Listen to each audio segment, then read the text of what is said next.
First of all, before I begin this letter, Mama, I want to tell you that you're very special to me, and you know that I love you. Thank you for loving me when I didn't love myself.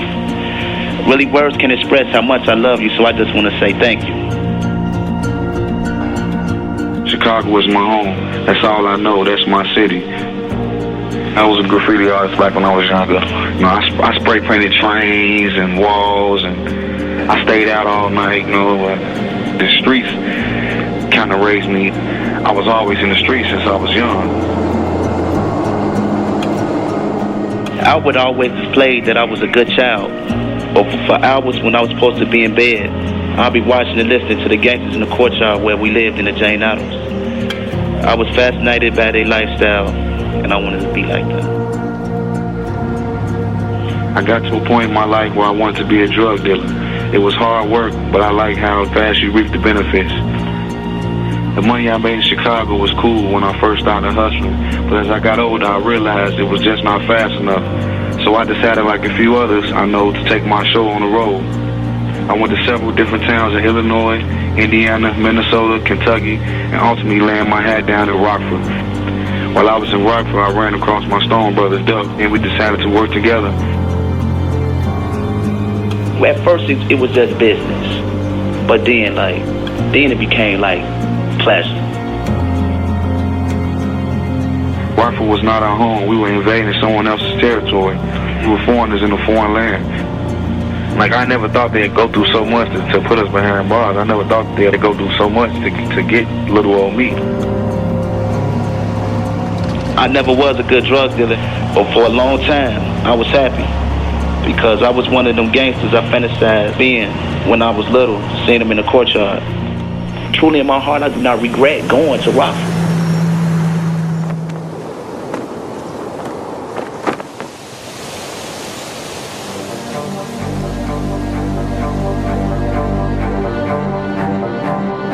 Between about 2001 up through 2005, there was a growing presence of hardened Chicago gang members that were coming out to Rockford and taking over the drug business.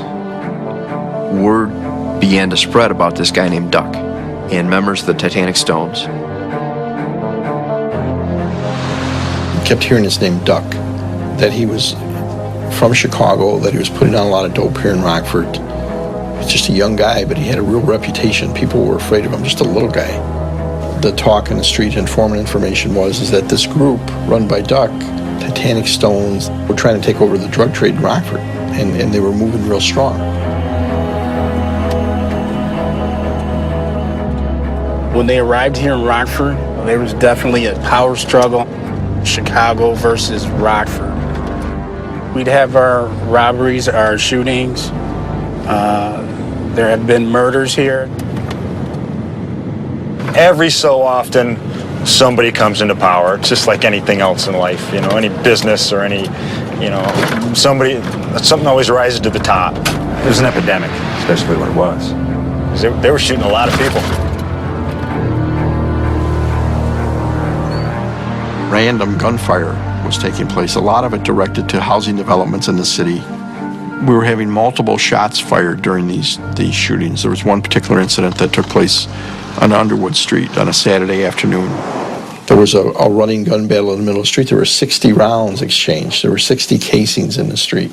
And it was a miracle that nobody was killed. I mean, there were children out playing, the rounds were flying, and everything went back to Duck.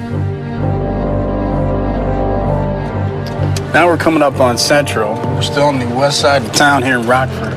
We're gonna go by the Auburn Street McDonald's where Julio Allen, a member of an opposite gang here in Rockford, was confronted by Duck Davis and Bradford Dotson. Bradford Dotson, who had the nickname of Hustler, played the role of enforcer. Duck's orders at the McDonald's restaurant at Auburn and Central tried to carry out a hit in retaliation for a home invasion at one of the gang's drug houses. They found out Julio Allen was there. Davis gave the order, and Bradford Dotson fired several rounds through a plate glass window. When you get someone firing rounds inside a McDonald's like that, that's unacceptable. That's when I said, I want this Duck. this guy has got to go down.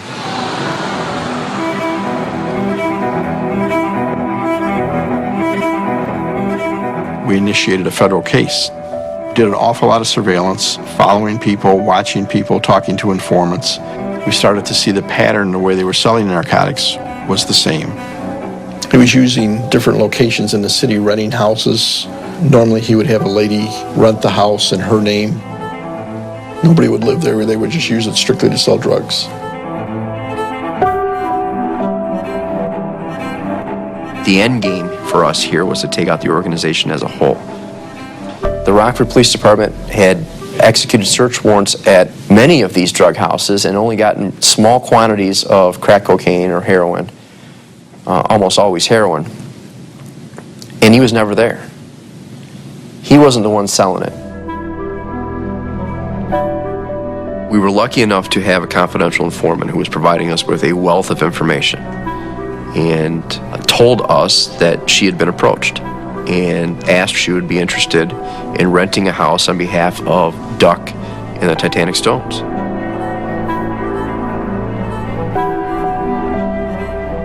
I was selling crack, I was selling dime bags, 20s, 8 balls. I mean, I was good at it. I'm not gonna sit there and say I was good at it. I just slipped up one time because I was drunk. I was messed up and forgot to take it out and went to jail, and they found it in the jailhouse. Some people say they ain't scared of going to prison. That's a lie. Everybody's scared to go to prison because I was scared to go to prison. I had to make a decision and had to make it quick. And anybody in my shoes, anything, would probably would have did the same thing if you really cared about your kids. You know, everybody call me snitches. Okay, I'll be a snitch. My kids is more important than any of y'all, anybody. My kids and my family come before anything. Duck looks like the coolest person. I'm talking about like the coolest person. You look into it, you be like, oh, he's a low connect, but he's the scariest person. If you get to know him and you see how he really is, he's the dangerous man in period I ever seen in my life because he's very dangerous. I'm talking about he had more power than Scarface. That's how I'm telling you. That man was big, big. They would have killed me if they found out I want them down, how I went down. They would have killed me. I'd be dead. I mean, it's a chance I had to take.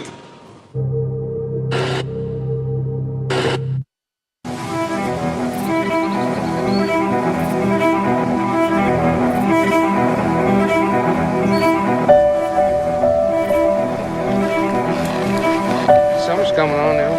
Yeah. Popping. Gonna get hot, gonna get busy. You have any time off? Because I got to bale all that hay. You still gotta protect the street too. I grew up in a small town here, real small town. Not even in the small town, outside the small town. Grew up on a farm, raised beef cattle. When I was growing up, I actually wanted to stay on the farm and raise cattle. And Dad told me that the market was going bad with cattle and there wasn't any money in it, so I had to get a job in town. This is where I ended up. He does have a pretty gait. Yeah. Beginning of the case, I was working in the narcotics unit, and my brother was in the gang unit. And we were both working both angles of it. And Barry came to me one day and said, hey, man, I got an idea. Do you think this will work? He told me that he had an informant, and the informant had been approached and asked to rent a house, and then the house would be used for a drug house. And they wanted to wire the house up with video and audio. And I said, yeah, I think we can make that happen.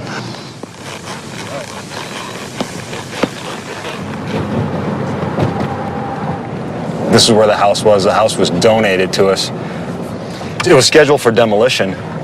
It's the spot right there. And it was pretty much disgusting when we got it, but they were kind enough to just let us do whatever we wanted to do. We parked in this driveway and carried lots and lots of carpeting and junk inside. Well, we chose a location because at the time, the targets that we're looking at were looking for an east side spot. This is our near east side of town in Rockford. They were looking for a spot that had alleys, that was pretty much hidden from the general traffic, but could be accessible to somebody that want to get in and get out. It was boarded up. Every window, every door was boarded up. Inside, the carpet was rotten. The flooring was a mess. All the utilities were not functioning. We would come over in our undercover vehicles. We would paint, carpet, do electrical work, plumbing, just totally redo the house. but we added things to it, video and audio.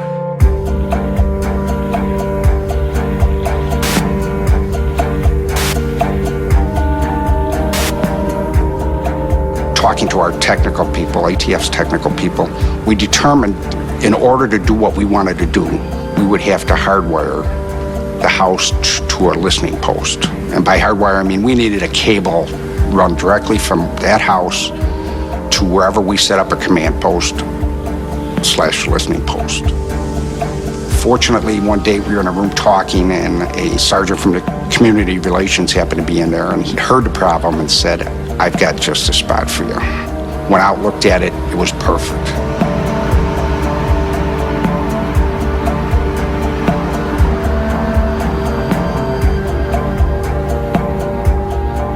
The factory or command center that we used was an old model paint factory. From the third or fourth floor, wherever we were, we had a bird's eye view of the house looking north. And the command center was set up so that there was a monitoring room where you'd have 3 agents at 3 separate monitoring stations and then a supervisor in the room. And each of those stations monitored a particular room in the house at 1023 Kishwaukee. One for the kitchen, one for the dining room, one for the living room.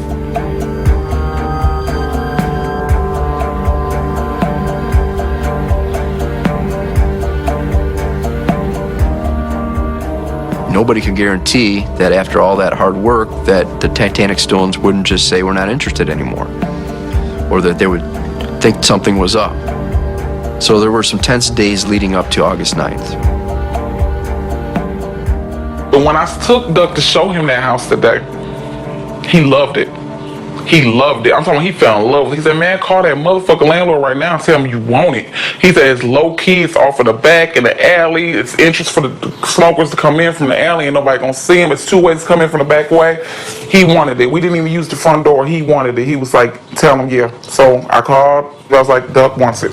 He said he wants it. I said he likes it. I said he loves it. Finally, on August 9th, it worked out. And within a very short period of time, a couple of hours, the keys were turned over.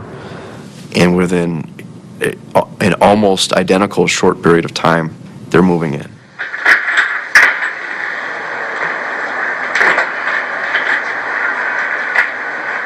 Bro, you gotta get out, man. I like this chick. Ooh, shit. Damn, bitches thought they was getting buzzed out around this motherfucker. What? Oh, my mama, they gonna be getting buzzed out in every room. Alright, come on, man. You tearing our shit up, man. Alright, you gotta run. Look. Alright. My dirty ass dumped that brown water. So that's the motherfucking rock of building inspector. Come on. What's up, G-Ball? Huh? Where's the coach? You in, bro? Yeah. Oh, wait. Gotta turn it. Swing, bro. Yeah. Now swing, get back the other way. When we pulled up, it was like a regular little trap. It ain't look like nothing suspicious or nothing like that. The first time I saw it, I just looked at it as another trap. I mean, we had so many. It was crazy.